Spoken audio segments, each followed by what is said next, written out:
ऐसे बाबाओं को तुरंत जेल में डाला जाए। ये बाबा बाहर घूमने लायक नहीं है। ऐसे लोगों के मुंह पर थूकता है बाबा। और ये जितने भी हिंदुत्व विरोधी हैं इनको समुद्र के उस पार भेज दिया जाए। धीरेन्द्र शास्त्री पर जो है संविधान के तहत FIR हो जानी चाहिए, इसको जेल भेज देना चाहिए। समझे नहीं कहां से ये चूतिए बन। अस्सलाम वालेकुम वरहमतुल्लाह नाज़रीन, आज की वीडियो का टॉपिक हमारा कुछ अलग है, मुख्तलिफ है, बहुत ही इंफॉर्मेटिव वीडियो है। वीडियो शुरू करते हैं। वीडियो प्ले करने से पहले एक छोटा सा रिक्वेस्ट है, अगर आप हमारे चैनल पर न्यू है तो चैनल सब्सक्राइब करना बिल्कुल ना भूलिएगा। वीडियो को लाइक कीजिए, शेयर कीजिए। तो चलिए वीडियो स्टार्ट करते हैं। मंगलसूत्र ना हो तो हम लोग क्या समझते हैं भाई? ये प्लान देखिए, बयान केवल आलोचनाओं वाला नहीं है, इसके खिलाफ FIR तक होनी चाहिए। क्योंकि किसी भी बहन बेटी या देश की महिलाओं के लिए इस तरह की अभद्रता करना और खुले मन से इस तरह से बंदर नाच करना, ये महिलाएं अगर मांग में सिंदूर नहीं भरेंगी तो वो खाली प्रॉपर्टी हैं, गले में मंगलसूत्र डालेंगी तो खाली प्रॉपर्टी हैं। खुद बागेश्वर धाम की माँ विधवा हो चुकी है, ठीक है, वो गले में मंगलसूत्र नहीं पहनती और मांग में सिंदूर भी नहीं भरती। तो क्या बागेश्वर धाम की माँ जो ये धीरेन्द्र शास्त्री है, इनकी जो माँ है, वो चाहकर भी ये दोनों काम नहीं कर सकती? इसका मतलब वो खाली प्लॉट है? ये धीरेन्द्र शास्त्री बताएं कि उनकी माँ खाली प्लॉट है क्या? अपनी माँ बहन को खाली प्लॉट बता, अपनी भाभी को खाली प्लॉट बता, अपने समाज की बहन बेटों को खाली प्लॉट बता, लेकिन देश की बाकी महिलाओं के बारे में अभद्र टिप्पणी करने की तेरी कोई हिम्मत नहीं होनी चाहिए। ये देश सबका है, तेरे बाप का नहीं है जो देश के अंदर बैठ करके तू एक कुर्सी पे बैठ जाता है, 5-6 एक ऐसी महिलाओं को बिठा लेता है जो दिमाग से बुद्धि से पैदल है। ऐसे बाबाओं को तुरंत जेल में डाला जाए। ये बाबा बाहर घूमने लायक नहीं है। भारत की महिलाओं को ही बता दूं कि आपको ये बाबा, ये ढोंगी, पाखंड धर्म कोई भी आपको सम्मान देने वाला नहीं है। देश के महिलाओं का अपमान किया है। निश्चित तौर पर मोदी सरकार को इसके ऊपर FIR दर्ज करानी चाहिए और देश के महिलाओं से माफी मांगनी चाहिए। अरे भाई सुन तो लो, मांग में सिंदूर और गले में जिसके मंगलसूत्र ना हो वो खाली प्लाट की तरह है। मैं पूछता हूँ उस पाखंडी बागेश्वर से कि ये पगले, ये तो तू बता, तेरे घर में भी माँ बहनें हैं, तो क्या अगर वो मंगलसूत्र नहीं पहनती है तो खाली प्लाट है? और पागल कहेंगे बागेश्वर बाबा को। निश्चित तौर पर ये पगला पाखंडी जिस तरीके से देश के महिलाओं का अपमान किया है, मैं क्या कह रहा हूँ, जिस तरीके से देश के महिलाओं को अपमानित किया है, जिस तरीके से देश के साधु संतों का अपमान किया है, ऐसे लोगों के मुंह पर थूकता है बाबा साहब ने संविधान में लिखा हुआ है। अब इसमें ना तो हिंदुस्तान की कहीं बात आ रही है, ना हिंदू धर्म की कहीं बात आ रही है। तो यानी बागेश्वर धीरेन्द्र शास्त्री पर जो है संविधान के तहत FIR हो जानी चाहिए, इसको जेल भेज देना चाहिए। देखा होगा आपने महाभारत रामायण जो टीवी में चलती है, कैसे जो है नाम लिया और वो प्रकट हो गए। तो धीरेन्द्र शास्त्री ऐसे प्रकट क्यों नहीं होते?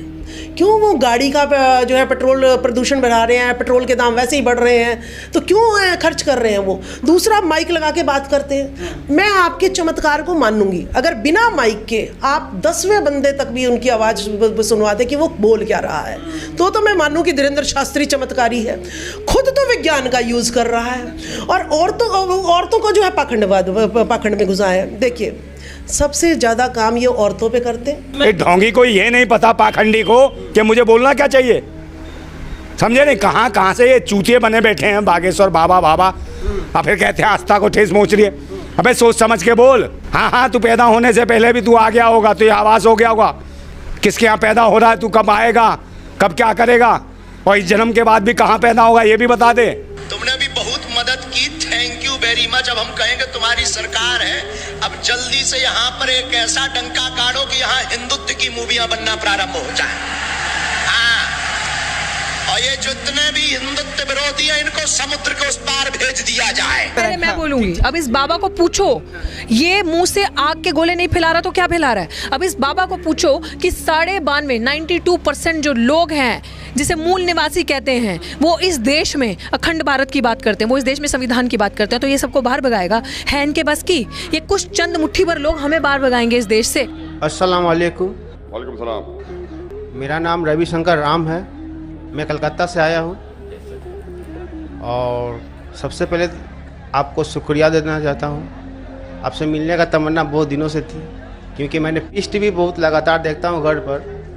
आपका जो सभ्यता, जो शिष्टाचार मैंने जो देखा, मैं अपने आप को रोक नहीं पाया। इसलिए मैं आपसे इम्प्रेस होकर यहाँ पर आया हूँ।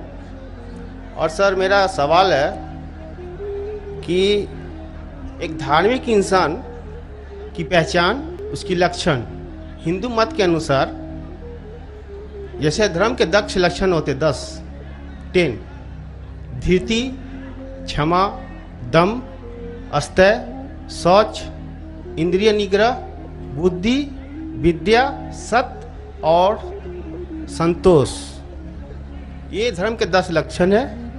अगर कोई भी धार्मिक इंसान में ये लक्षण पाए जाते हैं तो इंसान धार्मिक है। मेरा सवाल है सर कि इस्लाम के अनुसार, इस्लाम धर्म के अनुसार एक धार्मिक इंसान का पहचान क्या है, मैं ये जानना चाहता हूँ। भाई साहब का सवाल है कि इस्लाम के नज़दीक एक धार्मिक इंसान की पहचान क्या है। इस्लाम के नज़दीक जो खुदा, भगवान, ईश्वर, अल्लाह जो फरमाते हैं, जो कहते हैं, उसके ऊपर अमल करेंगे तो आप धार्मिक है। और अल्लाह ताला फरमाते हैं कि अतिउल्लाह व अतिउर रसूल, अल्लाह की बात मानो और अल्लाह के रसूल की बात मानो। तो अगर आप कुरान पे अमल करेंगे और कुरान के सही हदीस पे अमल करेंगे तो आप धार्मिक हो गए। इसके अंदर कुछ चीज आप देखे जाए तो इस्लाम के अंदर 5 हिस्सों में बांटी जा सकती है। एक है फर्ज, कंपलसरी, करना ही चाहिए हर मुसलमान को, फर्ज आ गया। दूसरे और हराम, देख सकते हैं जो गलत है, आप करना ही नहीं चाहिए जिंदगी में। ये दोनों ऑपोजिट है। इसके दरमियान और 3 चीजें जो हलाल कैटेगरी में, हराम के अलावा सब चीज हलाल हो जाती। हलाल में 4 कैटेगरी, एक है फर्ज जो करना चाहिए कंपलसरी, दूसरा है मुस्तहब या लोग कहते सुन्ना, यानी करे तो बेहतर है, आपको प्लस पॉइंट मिलेंगे। तीसरा है मुबाह, ऑप्शनल, करे तो भी कोई हर्ज नहीं, नहीं करे तो भी हर्ज नहीं। चौथा है मकरूह, यानी नहीं करे तो बेहतर है। और 5वां जैसे मैंने कहा हराम। तो एक धार्मिक इंसान कोशिश करेगा कि 100% कम से कम फराइज तो करे और हराम ना करे। तो मिनिमम रिक्वायरमेंट है कि वो 100% जो फर्ज है वो करे और जो हराम है वो कुछ भी ना करे। और धार्मिक बनना चाहेंगे तो जो मुस्तहब है, जो एनकरेज है, जो सुन्नत है, उसके ऊपर अमल करे। जितना ज्यादा अमल करेंगे उतना धार्मिक होगा। और जितने मकरूह है, जो चीज अवॉइडेबल है, डिस्करेज है, उससे दूर रहेगा। इन शॉर्ट, अगर आप कुरान और सही हदीस पे अमल करेंगे तो आप इस्लाम में धार्मिक कहलाएंगे। Hope that answers the question. भाई साहब, आप पीस टीवी कितने साल से देख रहे हैं? सर पीस टीवी तो पहले देखा था मैंने 6 महीना पहले, इसका बाद में फिर बंद हो गया था। तो इसके बाद मैंने चैनल एक दिन रात को मैं ऑन कर रहा था तो चैनल फिर एक बार पीस टीवी आया था, तो मैंने लगातार पीस टीवी रात 9:45 बजे करीब आपका तकरीर आता था वहाँ पर, तो मैंने देखते थे। इसके बाद में फिर वो बंद, अपने आप बंद हो गया। भाई साहब, आप मानते हैं कि खुदा एक है? जी सर। मानते खुदा एक है? जी। आप मानते हैं खुदा का कोई अक्स है? नहीं सर। खुदा का अक्स नहीं। खुदा की कोई मूर्ति है? नहीं सर। नहीं। आप मानते मूर्ति पूजा गलत है? जी सर। आप मानते बुत परस्ती गलत है? जी सर। आप मानते कि मोहम्मद सल्लल्लाहु अलैहि वसल्लम आखिरी पैगंबर है? जी सर। आप मानते? तो उसका मतलब जो इस्लाम की बेसिक। जी सर, कल हम प्रोग्राम देखे थे जिस तरह आप कल की अवतार के बारे में वर्णन किए थे। जी हाँ। तो हम लोग भी कल की पुराण, ऋग्वेद, कल की पुराण में और ऋग्वेद और सब बुक के बारे में आप बता रहे थे कल, तो मैं भी नहीं जानता था ऐसे बारे में। तो अभी आप मानते हैं? जी सर। कि खुदा एक है? जी सर। और खुदा के अलावा किसी की इबादत नहीं करना चाहिए? नहीं करना। और आप मानते हैं कि मोहम्मद सल्लल्लाहु अलैहि वसल्लम आखिरी पैगंबर है? जी सर। तो मिनिमम रिक्वायरमेंट है इस्लाम धर्म में धार्मिक होने के लिए, मिनिमम। जी सर। मिनिमम पासिंग मार्क ये है, जस्ट पास। बाद में उसके बाद अमल जितना करते रहेंगे तो इंशाल्लाह। तो आप चाहते हैं कि मुस्लिम बने? जी सर। आप चाहते हैं? जी सर। कोई भी आप पे जबरदस्ती कर रहा है? No sir. बाकी नहीं, जबरदस्ती नहीं कर रहे ना? नहीं सर। आप मेरी मोहब्बत में आ गए तो मेरी मोहब्बत ने आपको कलकत्ता से किशनगंज खींच लाया, कि मैं आप पे कोई जबरदस्ती नहीं कर रहा हूँ ना? No sir.